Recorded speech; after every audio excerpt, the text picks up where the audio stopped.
Hello, and welcome back to Jenna Gets Creative.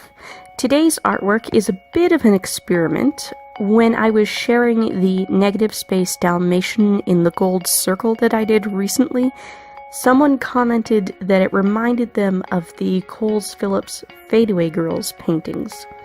I wasn't familiar with those paintings, so I looked them up, and they're so cool.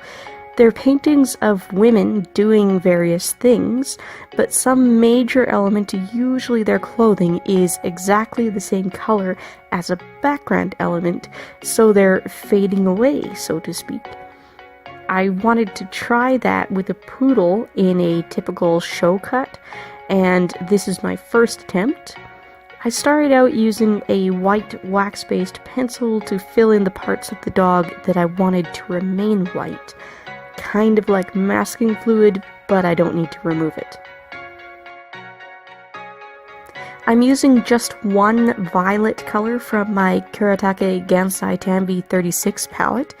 The original goal was to have everything that wasn't left white be one flat shade of purple, but I made the mistake of painting directly out of the pan and not putting the paint onto a palette. And because of that, I wasn't getting a consistent wash every time I dipped my paintbrush. Sometimes I was getting the wash, sometimes I was touching down on the softened cake of paint in the pan, and of course, over time, the wash in the pan will settle and separate, so I was constantly stirring it up. In the future, I would definitely move the paint, some of the paint, to a palette first, but anyway, because of that mistake, I ended up throwing in the towel and making the hairy parts of the poodle darker. It's still all the same one violet paint, though. Have any of you ever heard of the Fadeaway Girls before this? Leave a comment down below, let's talk about it.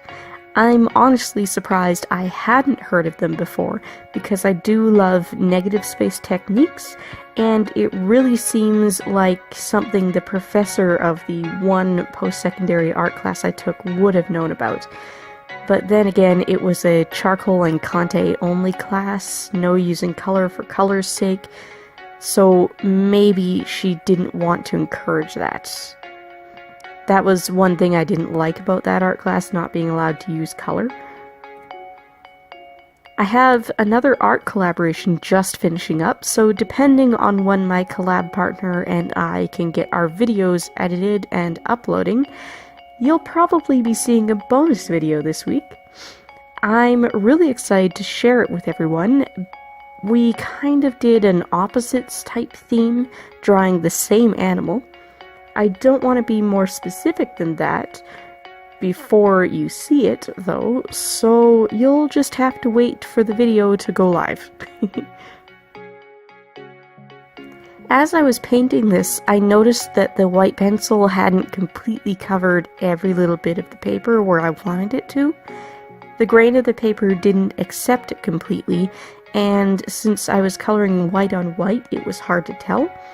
The purple started grabbing onto those tiny little gaps between the wax pigment, and I considered leaving it that way, but in the end I decided to correct the whites.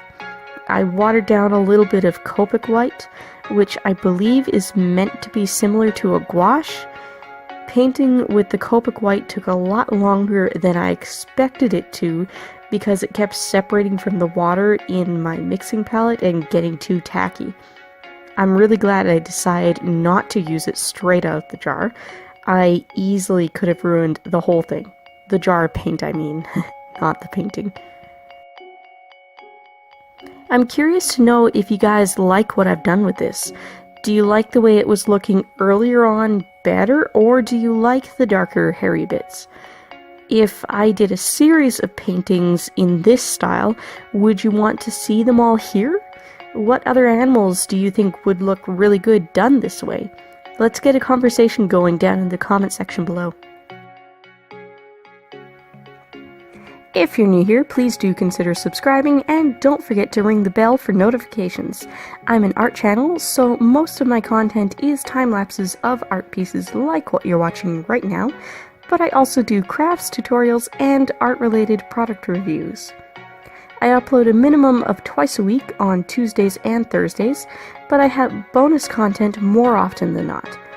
You can also find me on Facebook, Twitter, Instagram, and Amino. All of that information is in the description box down below. If you liked this video, don't forget to give it a thumbs up and leave a comment. Interaction with videos like that really helps out smaller channels like myself, and I enjoy reading your comments and replying to as many as I can. I've been seeing a lot of comments popping up on a couple of my more popular older videos recently, and I'm so glad to see that people are still finding and watching those. I am, of course, still reading and replying to those comments. I check the community section of the YouTube Creator Studio almost every day to look for new comments, and I reply as soon as I can. I've got some art subscription box videos coming up. I'm still behind on Sketchbox and Scrawlrbox, and I should have the latest Scrawlrbox showing up in my mailbox any day now, so expect those in the near future. I've also got that challenge from a big name YouTuber I teased about in December to do, and as always, I'm doing the January monthly theme challenge at ACDA. The next YouTube Artist Collective upload date is January 18th and 19th, and the theme is vintage. I'm really looking forward to that as well. I really should get my button gear to do that piece soon. I've still got some project footage to use from my Operation Olive Branch gifting back in December, so expect more butterflies. My partner really loves butterflies. I am also going to be doing some Copic pieces as I prepare to enter the second annual Copic Award contest. Yep, that's a thing. So yeah, lots of exciting stuff in the works.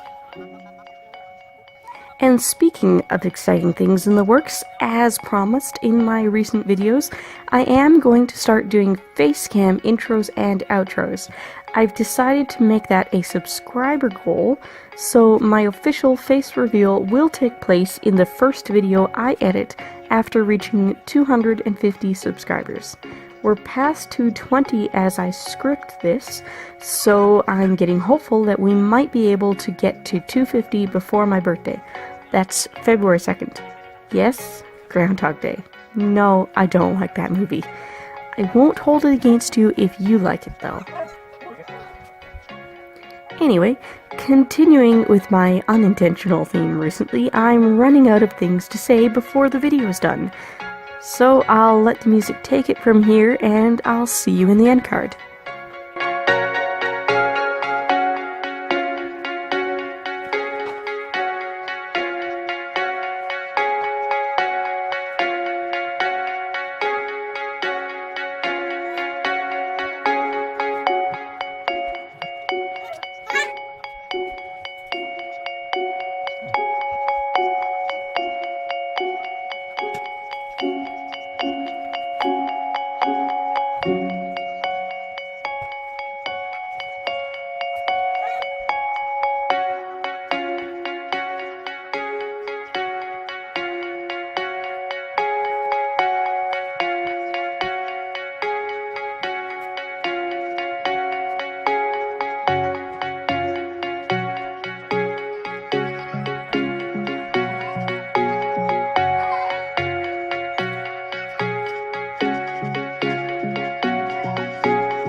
made it to the end of the video!